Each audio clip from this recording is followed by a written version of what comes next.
Our next speaker, her name is Roxy Ortiz, and she is half of the duo known as Wooden Wave. She had a few of her prints on display outside you guys might have seen, or a couple of her and her husband's larger murals have been part of Powwow. Tonight, Roxy shares her story about how work and play come into part of her creative process of her imaginative tree houses. Childhood for me was a time of endless possibility and play. I was really fortunate in that I had supportive, loving, and fun parents. And so when I was about 6 years old, my dad made a treehouse for me in my backyard, and it was in a plumeria tree. It was pretty basic, plywood, 2x4s. There was a little ladder at the front that I could climb up, and my dad gave me some off-tint house paint so I could paint it. And they found a carpet square, so it had a little bit of carpet in there, and my mom sewed some curtains for it. So I had these blue aloha print curtains with these little flowers, and so I could open and close it, and it really felt like home up there. And as an only child, it was a place that I would escape, and I would bring up pillows and snuggle in, and that would really be a little spot for me. And sometimes my friend Sarah would come over and we would practice our hula routines up there and pretend that the leaves below were the audience, and we would dance for them. And sometimes we'd pretend we were monkeys and we would climb up into the higher plumeria branches to pick flowers and holler and swing. And other times we pretended that we were captains of a ship, and we would look out the port bow and spot the whales, and sometimes we'd cannonball off the side to swim with the mermaids and the dolphins, and we would just be up there for hours, and parents loved it because they could just leave us up there. But one of my favorite things to do was to draw, and I would climb up there with my fruit snacks and my Walkman with my cassette tapes and my bag full of sketchbooks. And I had different sketchbooks. Some were for writing, and other ones were for drawing. And I still have a couple of those, actually. And one of them was what I kind of thought of as an encyclopedia. And in there, I had pages for the different lands that I had invented in my mind. And so each page was a different land. And one of them that sticks out to me was a land that I'd named Fruitopia. And in my mind, it was a really happy place for fruits to live. So you would see like a strawberry and a banana holding hands, going down the street, waving to the other fruit across the road. And it was a really kind of peaceful and yummy civilization, I suppose. And so in my mind, I just thought it was so witty, Fruitopia. And if you looked at it now on the page, you would see Fruitopia that I had carefully written out at the top with a big flourish underneath, and a scattering of little fruit, a pineapple and a couple of blueberries. And they just had these little twiggy legs and maybe a smiley face, but that's about it. There wasn't like a background or anything, just kind of these little simple drawings. And I think that's really a testament to our imagination and the way that it just lives so far beyond that image on the page or that simple picture. It's more about the idea or the feeling there. So I had that home in the treehouse there, and I just really never stopped drawing. I took art classes in high school. Then I majored in art in college. Did a BFA in drawing and painting, and then did some graduate work. Went on to teach art. Actually, in college, I met a really cool guy in my painting class, and then 5 years later, I ended up marrying him. So art has been a big part of my life, to say the least. I'm really fortunate now to say that my husband is also my coworker. Together, we paint and continue to do art under the name Wooden Wave. So that's kind of like our art duo name.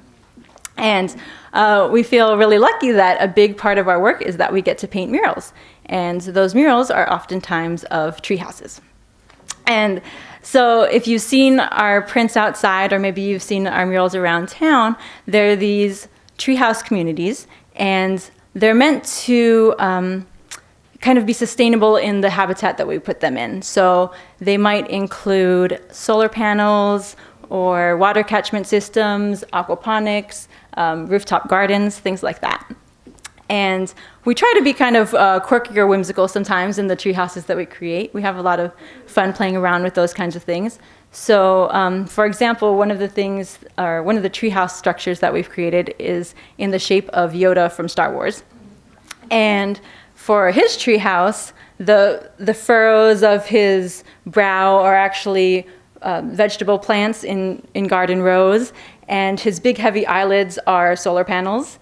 And then his large ears are actually made of sail material, and they are meant to catch fog and be a kind of water catchment system.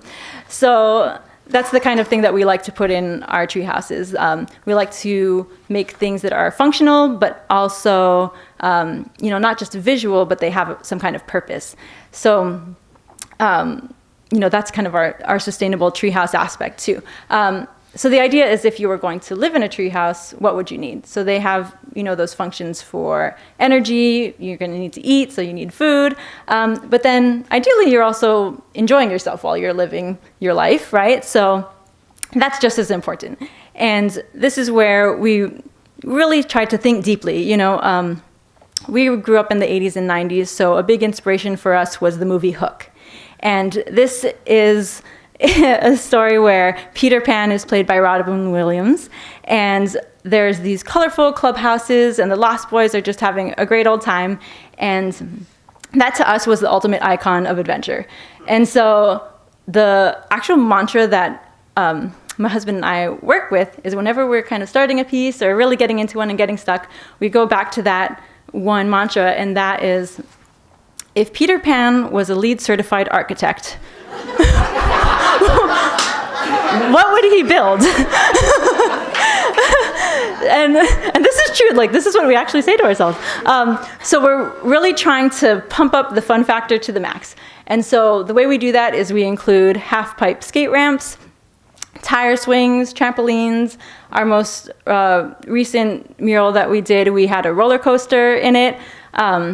One of my personal favorites is I like to include slides as a transportation vehicle for getting people from one treehouse to the next. So that fun factor is really important to us.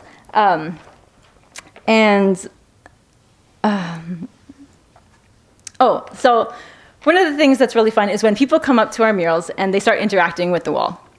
And so a group of friends will come up and they'll say things like, oh, okay, you're going to live in that tree house and I'm going to live in this one. And then I'm going to zip line to your house and we're going to skate over here and then we're going to eat the berries off of this bush. And they really just start getting really into the piece. But then inevitably there's that one friend that looks at it and says, I don't know, that looks kind of dangerous. And it's actually really a pretty common comment. It's like, I don't know about that skate ramp, in there. Because, and it's completely valid because a lot of our tree houses, we don't, paint in railings on those porches. And you would think there would be some kind of safety net under those skate ramps. But nope. We don't put those in there. And that's okay, because in our fantasy world, there's no Department of Planning and Permitting or OSHA. and that's okay, because you might not be physically safe if you lived in our tree houses, but it's your imagination that lives there. And so you don't have that incapacitating fear of falling over the edge. Your imagination is there, and it's free to wander and wonder and roam and play.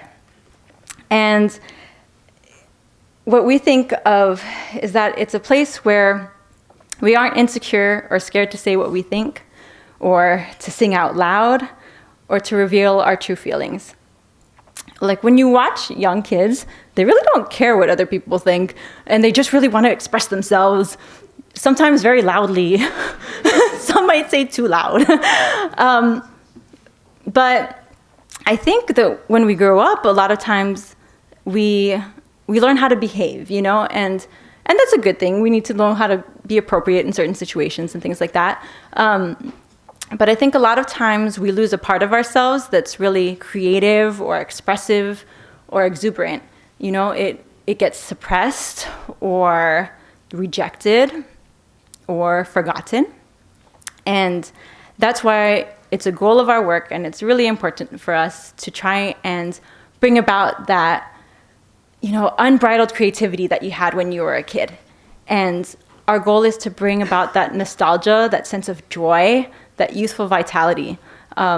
So that's our goal for the people that see our work. We really want to bring joy. That's our goal. So while I do paint tree houses for a living, I'd like to suggest that these structures that we design are not really homes in and of themselves.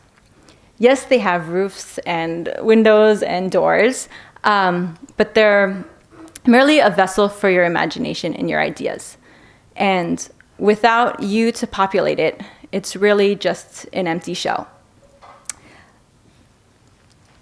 It's also the reason that we don't include people in the murals, because we're leaving room for your imagination to roam without being encumbered by characters that aren't you.